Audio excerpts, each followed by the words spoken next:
This edition of My Thoughts Monday is brought to you by Valve Performance, the team behind the Nordboard, Force Decks, the Groin Bar, and Human Track. Guys, the most important ability for all of our athletes is availability, and that's the absolute goal of Valve Performance, is to provide solutions to performance professionals so that we can get the right information to make the right decision at the right time for the betterment of the athletes that we get to work with.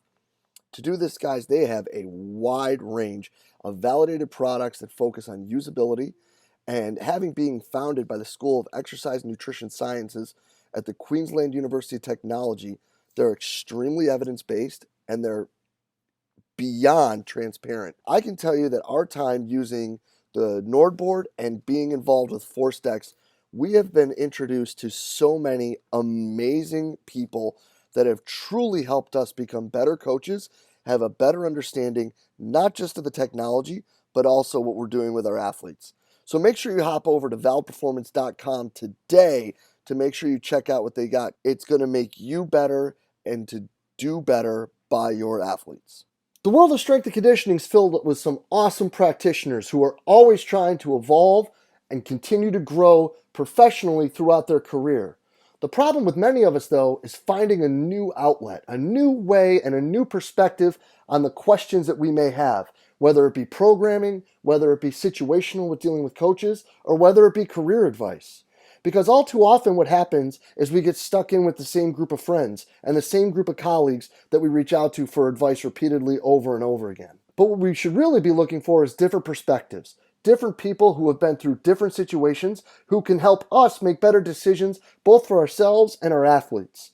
And one awesome place to start with that is the forums in the Strength Coach Network. In the forums in the Strength Coach Network, you'll be able to reach out and get feedback, input, and advice from coaches from all over the world, from everything from career advice to training modalities to programming. There's people there just for the same reason as you are, to try to get better, to learn, to share information, and to grow the field of strength and conditioning. So hop on over to strengthcoachnetwork.com/CVASPS. That's strengthcoachnetwork.com/CVASPS to dive into all that great content today and get your 48-hour trial for only $1. I look forward to seeing you in the Strength Coach Network. Hey, what's happening, everybody? Jay DeMeo coming at you with this week's edition of My Thoughts Monday. I want to keep running down that rabbit hole of, giving my little 2 cents here to each one of the talks from this summer's edition of the seminar. Again, it was sensational, super awesome event, and I'm really excited for the new location and all those things. And can't thank the attendees and everyone enough for the patience with some of the things when it came to the changes with the new place. So I wanted to get that in here really quick to thank to all of you guys and gals that came out and really made the event what it is, because it was some awesome sharing until probably too late Friday night, but was a blast. But we've come to Mark Stevenson's presentation, and I've saved this one for last because I think that Mark's talk was great, and he is a guy who, he's seen it all, right? College basketball, the military, the National Football League, and a person who has been, he kind of been there, done that, got the t-shirt, and is one of the most well-respected practitioners in the world at what we do. And to hear him say, going through things and talking about what's important, and when you hear him ask the question of, are you a cheerleader or a mindsetter? Boom, right? Like, there it is. Are you a cheerleader or a mindsetter? Is there a better question that we could be asking right now of ourselves in this small corner in the world of sport that we live in than are you a cheerleader or a mindsetter? Now, let's get a couple things out of the way here. I truly and firmly believe that you have to be your athlete's biggest supporter. I truly and firmly believe that you have to be the person there that picks them up first when things go bad. Because we're the ones that kind of put them in the situations that they hate the most, right? And that just kind of follows along the line of the whole nobody understands how much you know until they know how much you care, right? We would pretty much all agree on that. When things go good, you need to be the one sitting there pumping them up and being happy for them and being excited for them, right? And when things go bad, you got to be the one to pick them up and dust their shoulders off, and pat them on the butt, and tell them, hey man, next one, let's go, next play, next play, next play, next play. I get that. Mark gets that. But understanding now that being in this world for close to 20 years, that the yelling and the screaming and the jumping and the dancing and all that stuff, whether it be in the weight room or on the sidelines, it doesn't really resonate, at least with the athletes that I get to work with. Resonate almost at all. And I don't know what your guys' athletes are like. Obviously I don't work in football, so for me to talk about how that world should be lived is not fair. It's not right. But I do know a lot of people that work in football, and there's a lot of people that I really, really respect that work in American football that don't act like that. And I think understanding the idea of are you a cheerleader or a mindset is absolutely priceless. Cheerleader or a mindsetter. What are you doing to help your athletes? Not just for right now. Not just for that lift. Not just for that sprint or that jump. What are you doing to help teach them the ability to have the proper mindset in situations?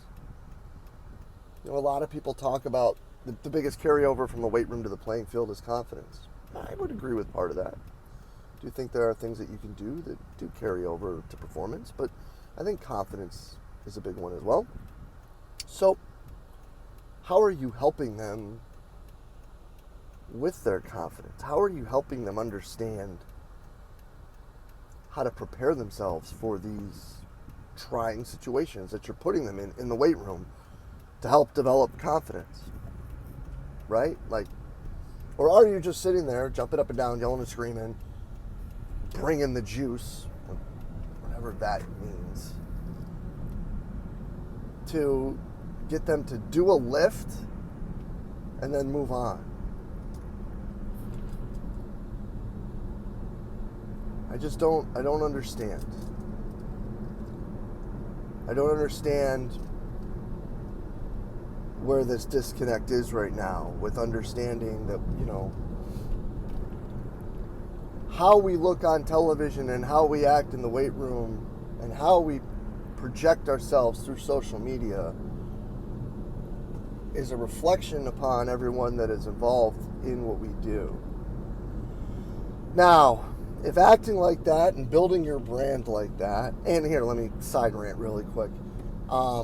I don't care who you are or what you do or how you do it. If you're doing it on social media, you are building a personal brand, period. There have been people who have argued that it's not brand building, but listen, if you are on LinkedIn, Instagram, Snapchat, Facebook, Twitter, whatever it is, you have a personal brand. And that's just facts.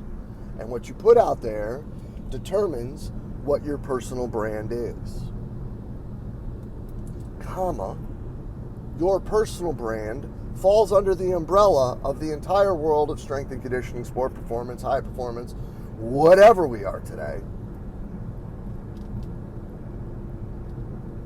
So what may do really well for you may be setting everyone else back, before Boyd Epley started it all out there in Nebraska. Now, you might not care, and that's cool. You might be getting money, and that's great. Proud of whoever. If you can get paid in this part of the world, yo man, high five. Get yours. Congratulations. That's awesome. Because there's a lot of really awesome coaches that aren't getting paid. But we have to remember that when these things occur, where people act this way and people do these things, and this comes to the forefront of all of this stuff, that is how people think the rest of us are. There are some exceptionally intelligent individuals who work in this world. who provide fantastic services and really next level type innovations to help the athletes they get to work with be better. But if yelling and screaming on Instagram or jumping up and down on ESPN is what we're going to be portrayed as, then I asked the question that Mark asked. Are you a cheerleader or a mindsetter?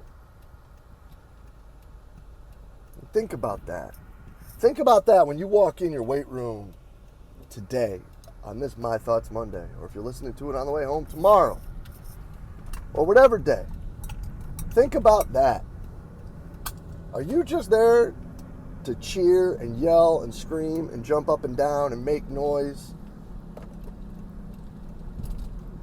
Or are you there to be the mindsetter? Are you there to help them focus? Are you there to help them understand? Are you there to help them know what they're doing and why they're doing it and how it's going to help, and help them understand why pushing a little more or hitting that extra rep or getting that inch lower or, whatever it may be, 5 more pounds, how that's going to help them understand where they are as an athlete and a person, and help them be better as a performer in their sport? Or are you just going to jump up and down, yell and scream, blow your whistle, ring your bell, whatever it may be? Now, you got to get your message across. You got to connect with the kids. You got to get your athletes to be active and want to be there and do all those things. Yo, I get it. I get it. So is there times where you're going to need to be a little rah-rah? Yeah, I get it. But if that's all you're portrayed as being, is a little rah-rah, and everything is all about you and the noise and your actions, then please don't tell me that you work in a job where you are sitting there and you are serving people. No one has ever been served by the person in the spotlight, other than when you're losing a rap battle or you're losing a dance-off and you got served. That's it. So know where we are, man. Take a step back. Teach them, help them, pick them up, get them going. But just remember, you have 2 options. You can either be a mindsetter or a cheerleader. And I think that the more often you dig into the coaches who have been in the game a long time, and the coaches who people tend to respect and have the highest regards for, you're going to find a vast majority more of them that have stood the test of time and have made their way through, have become what we would consider the legends of our profession, are the mindsetters, not the cheerleaders. So Mark, truly grateful for your message, truly grateful for your presentation. Thank you so much. That kind of flipped me on my head a little bit, so I'm grateful for that. And I hope that you guys are too, and I hope that that's something that you can take to heart and think about a little bit as we sit here and we start to try to move forward together. Just remember that your brand is our brand. And if we think that we deserve better, and we think we deserve more, and we think all these things, we got to start acting that way. Mindsetter or cheerleader, y'all. As always, appreciate everything you do for us here at Central Virginia Sport Performance. We'll be back next week with another My Thoughts Monday. I will see you then.